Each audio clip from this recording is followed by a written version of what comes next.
ಬೆಂಗಳೂರಿನ ಜಾಲಹಳ್ಳಿ ಕ್ರಾಸ್ನಿಂದ ಕಂಠೀರವ ಸ್ಟುಡಿಯೋ ಮಾರ್ಗದ smart city ಕಾಮಗಾರಿ ಸ್ಥಳದಲ್ಲಿ ಸರ್ಕಾರದ ಬಿಎಸ್ಎನ್ಎಲ್ ಆಸ್ತಿಗೆ ಕನ್ನ ಹಾಕಲಾಗ್ತಿದೆ. ರಸ್ತೆ ಅಭಿವೃದ್ಧಿಗಾಗಿ ಜೆಸಿಬಿ ಮೂಲಕ ಮಣ್ಣು ಅಗೆಯುವಾಗ ಪತ್ತೆಯಾಗುತ್ತಿರುವ ಕೋಟ್ಯಾಂತರ ರೂಪಾಯಿ ಮೌಲ್ಯದ ಭೂಗತ ಕೇಬಲ್ಗಳನ್ನು ಅಕ್ರಮವಾಗಿ ಲೂಟಿ ಮಾಡಲಾಗ್ತಿದೆ.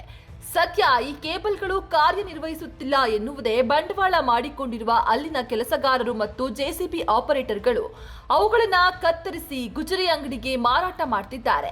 ಈ ವ್ಯವಸ್ಥಿತ ದಂಧೆಗೆ ಖುದ್ದು ಬಿಎಸ್ಎನ್ಎಲ್ನ ಜೂನಿಯರ್ ಇಂಜಿನಿಯರ್ ಕೂಡ ಕೈ ಜೋಡಿಸಿ ಅಕ್ರಮ ಹಣ ಗಳಿಸುತ್ತಿದ್ದಾರೆ ಅಂತ ಸ್ಥಳೀಯರು ಗಂಭೀರ ಆರೋಪ ಮಾಡಿದ್ದಾರೆ. ಕಳೆದ 2 ವರ್ಷಗಳಿಂದ ಈ ಮಾರ್ಗದಲ್ಲಿ ಕಾಮಗಾರಿ ನಡೀತಾ ಇತ್ತು. ಈಗಾಗಲೇ ಟನ್ಗಟ್ಟಲೆ ತೂಕದ ಸಾರ್ವಜನಿಕ ಸ್ವಾಮ್ಯದ ಕೇಬಲ್ಗಳನ್ನು ಸದ್ದಿಲ್ಲದೆ ಸಾಗಿಸಿ ಸ್ವಾರ್ಥಕ್ಕೆ ಬಳಸಿಕೊಳ್ಳಲಾಗಿದೆ. ಸರ್ಕಾರದ ನಿಯಮಾವಳಿಗಳ ಪ್ರಕಾರ ನಿರುಪಯುಕ್ತ ಕೇಬಲ್ಗಳನ್ನು ಇಲಾಖೆಯ ವಶಕ್ಕೆ ಒಪ್ಪಿಸಬೇಕಿದ್ರೂ ಅಧಿಕಾರಿಗಳ ಕಣ್ಣೆದುರೇ ಈ ಕಳ್ಳತನ ನಡೀತಾ ಇರೋದು ಹತ್ತಾರು ಅನುಮಾನಗಳಿಗೆ ಕಾರಣವಾಗಿದೆ.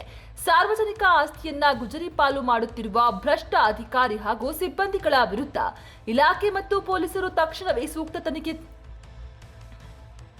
ಸಾರ್ವಜನಿಕ ಆಸ್ತಿಯನ್ನ ಗುಜರಿ ಪಾಲು ಮಾಡುತ್ತಿರುವ ಭ್ರಷ್ಟ ಅಧಿಕಾರಿ ಹಾಗೂ ಸಿಬ್ಬಂದಿಗಳ ವಿರುದ್ಧ ಇಲಾಖೆ ಮತ್ತು ಪೊಲೀಸರು ತಕ್ಷಣವೇ ಸೂಕ್ತ ತನಿಖೆ ನಡೆಸಿ ಕಾನೂನು ಕ್ರಮ ಕೈಗೊಳ್ಳಬೇಕಿದೆ.